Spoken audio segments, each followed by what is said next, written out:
waaw salaam la communauté univers gaynde di ñëw di leen ziare bu baax vraiment di leen jaajëfal bu baax a baax waaw gis nañu lépp waaw ñi ngi naan aussi ngeen continuer rek di wéy di abonné waaw di partager vidéo yi vraiment ak aussi dañu soxla aussi seen contribution ci critique yi waaw parce que loolu moo ñu jëmale kanam waaw lépp lu ci baax rek ñu mën ko téye loo xam ne aussi am na nu mu mel aussi ñu xool nan lañu ko mën rectifier vraiment di leen jaajëfal bu bari waaw incha allah on continue la route waaw ñu ngi ci kanam soobee yàlla te léppay baax waaw di leen jaajëfal bu baax a baax vraiment aussi di remercier notre chroniqueur maison waaw Bouba depuis Doha ñu ngi koy gërëm bu baax vraiment gis nañu pertinence bi comme d'habitude je reçois beaucoup de messages vraiment ñu xam ne signifie vraiment ñu kontaan nañu ci analyse yi ak chroniques yi pertinent yi vraiment Bouba ñu ngi lay jaajëfal bu baax a baax waaw tey moom dañuy ñëw aussi benn taxaw seetlu waaw comme ni ñu koy faral di defee rek notre coup de sabot waaw coup de sabot bi moom ça concerne le TP Mazembe foofu ci RDC à notre compatriote Lamine Ndiaye waaw Lamine Ndiaye nga xam ne lu nekk may ne leen ko foofu waaw loolu mooy suñu coup de sabot tey foofu ci TP Mazembe récente tension de novembre 2025 le plus récent incident notable semble être survenu après un match 0-0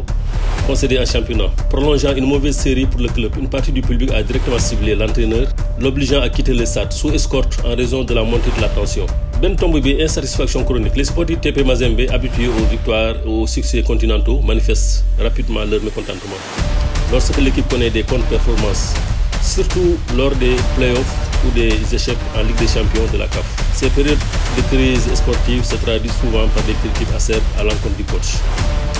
Lamine Ndiaye a souvent adopté une posture de franchise et de travail face aux critiques. Il a plusieurs fois appelé les supporters à soutenir l'équipe et à s'approprier leur équipe pour aider à rebondir, notamment lorsqu'il a appris le club après une période difficile. Beneen tomb bi mooy reconnaissance de la crise. Lors des périodes difficiles, il n'a pas hésité à dénoncer un relâchement généralisé au sein du club, staff, joueurs, dirigeants, pointant le manque de concentration et d'efficacité comme en mai 2025. Lamine Ndiaye a déjà affirmé apprécier la critique quand elle est juste et de bonne foi, car elle est motivante, tout en rejetant les critiques qu'il juge stupides et injustes, ou émanant de personnes qui se prennent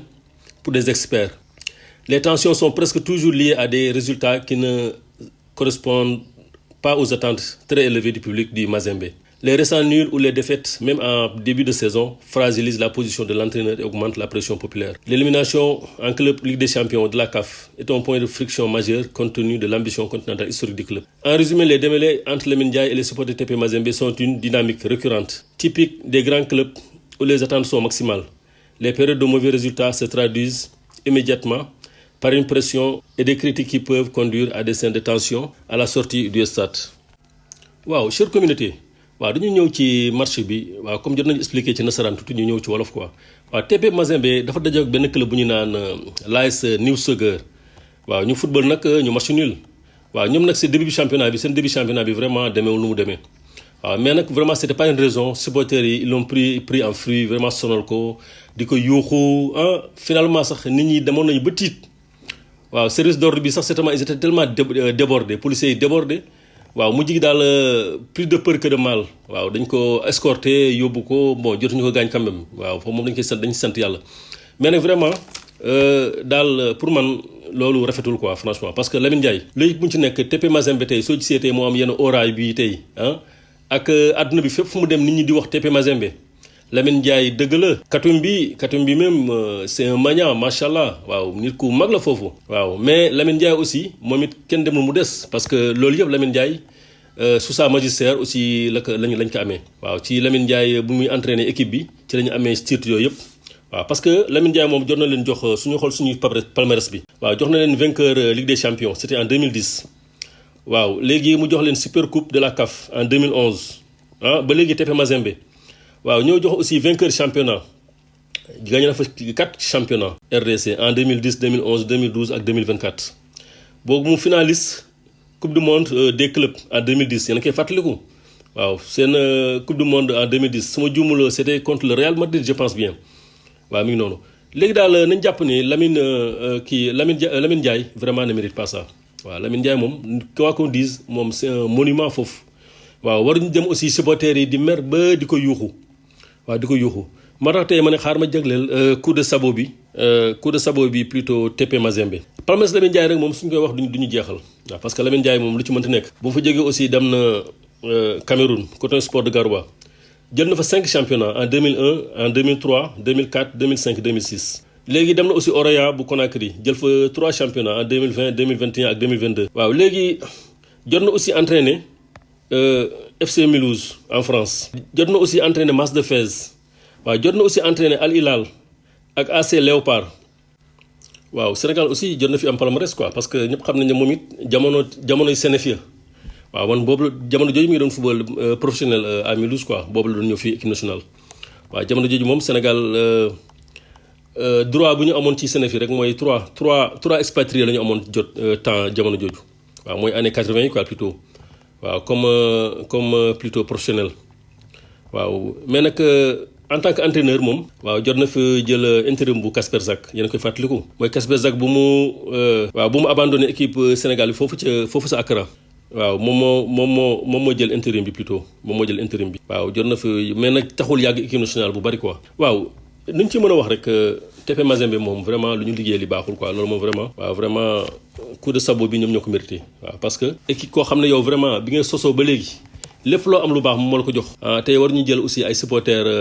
vraiment di la yuuxu. waaw mbaa sax ngeen bàyyi sax ñu bëgg la agressé ba policiers yi di la escorter di la yóbbu. waaw loolu moom vraiment c'est à dénoncer. waaw chère communauté loolu la ñu indi woon tey ci coup de sabot bi waaw léegi nag ñu introduire notre chroniqueur maison Bouba depuis Doha waaw Bouba à toi la parole.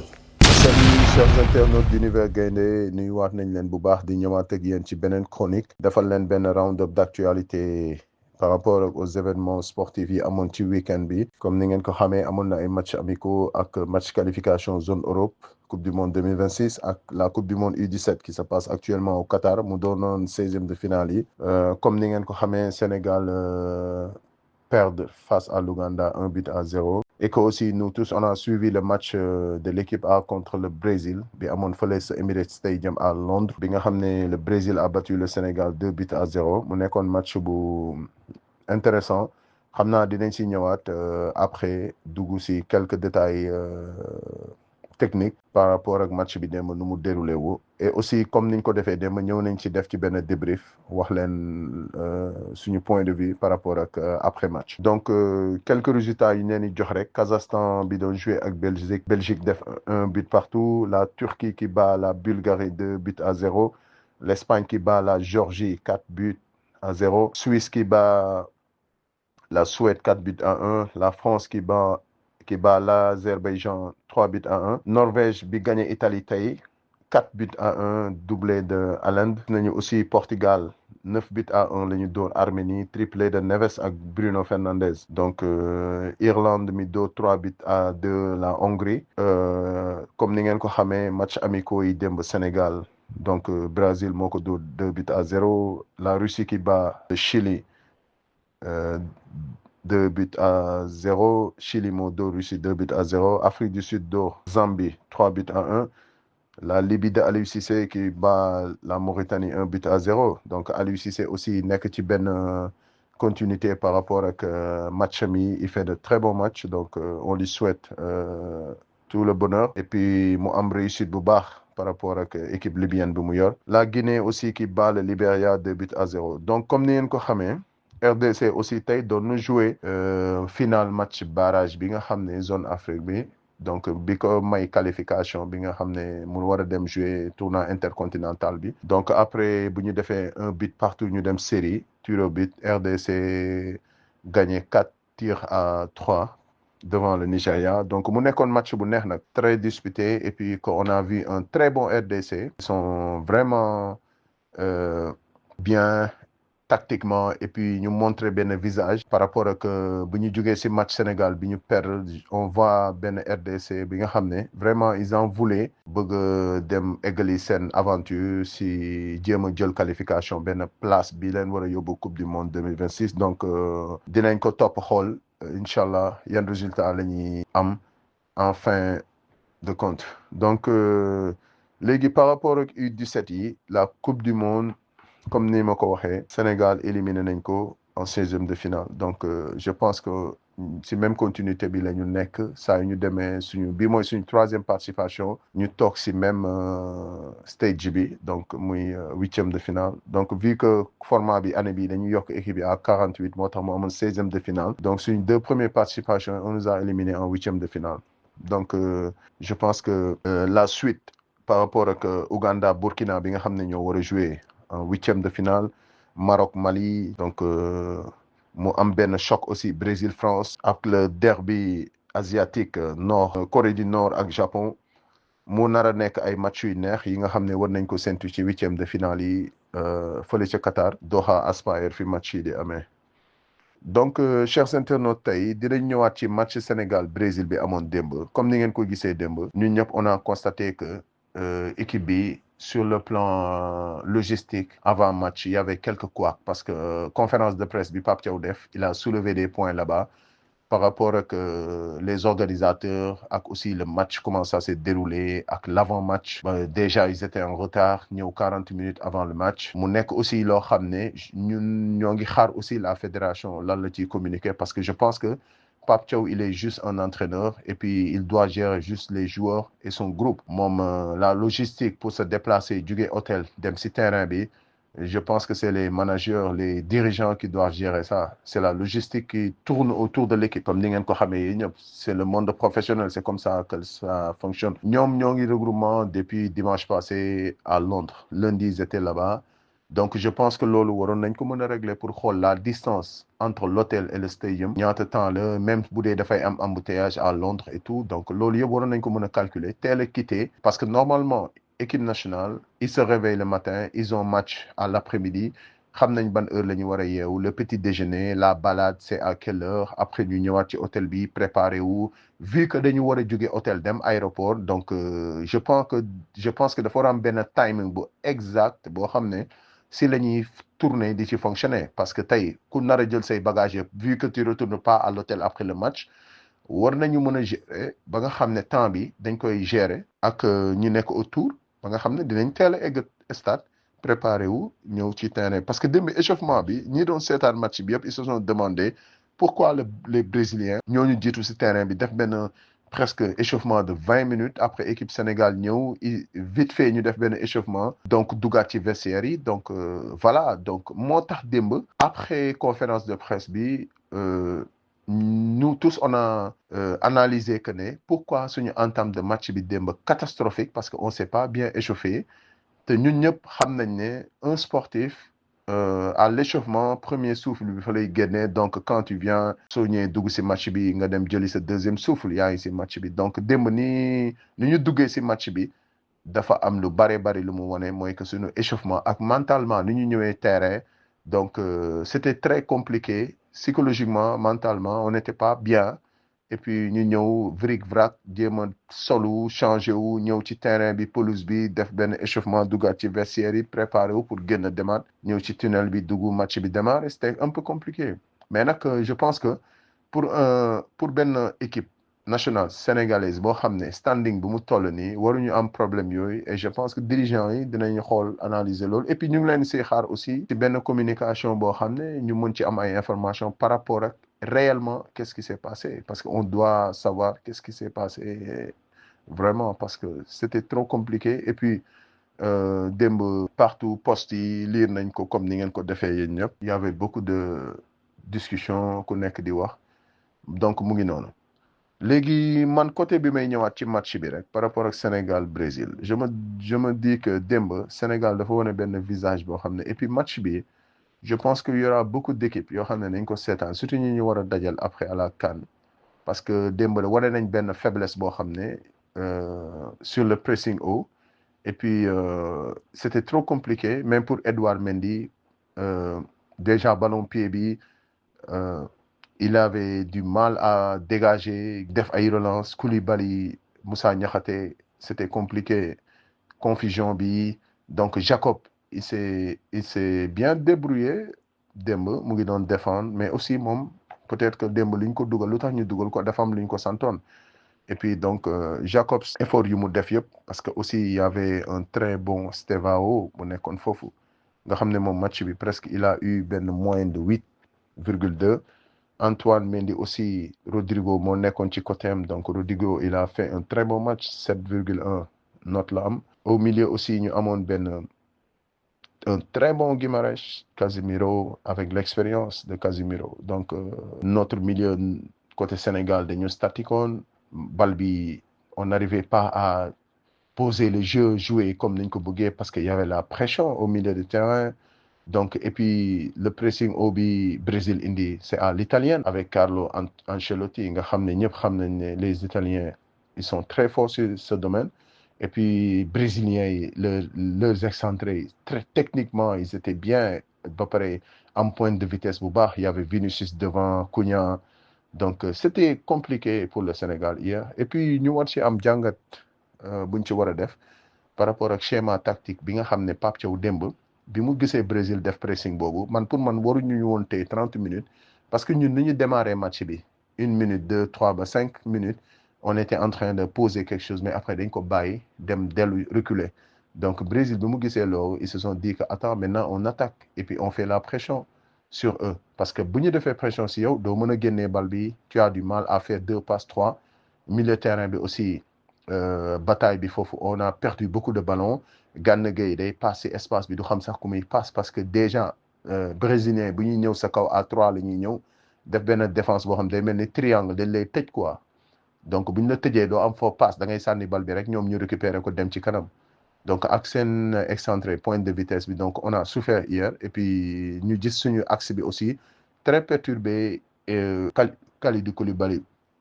aussi gis nañ ko il a fait beaucoup d'efforts après il s'est énervé parce qu'il y avait ay fautes yoo xam ne arbitre bi et tout mais man arbitrage bi du ma ci taxaw lool parce que ça fait partie du jeu et puis l'arbitre est le maître du jeu pour man football arbitre bi ci la bokk mais démb man sama analyse personnelle événement yi def ñu dépasser démb donc même Pape Thiaw mu ngi taxaw si ligne de touche bi il n'arrivait pas à replacer ses joueurs parce que moom tamit événement yi da ko dépasser donc yooyu je pense que il faut ñu am benn liggéey bi ñu ci def am benn jàngat bi ñu ci def analyser loolu yëpp et puis préparer en conséquence parce que ñun équipe yi ñu war a dajal mën nañu ñëw tegalaat ñu genre situation fait de jeu yu mel ni durant compétition bi nga xam ne moom la ñu war a jëm te yooyu yëpp match bi ñu joué démb moo ko waral parce que wane nañu benn faiblesse léegi équipe yi dinañ koy jël utiliser ko parce que léegi avec séance vidéo yi ñuy def donc analyse vidéo donc dinañ xool lan nga mën ak doo mënul léegi c'est à Pape Thiaw de revoir ban schéma tactique lay ñëw indi parce que aussi ñun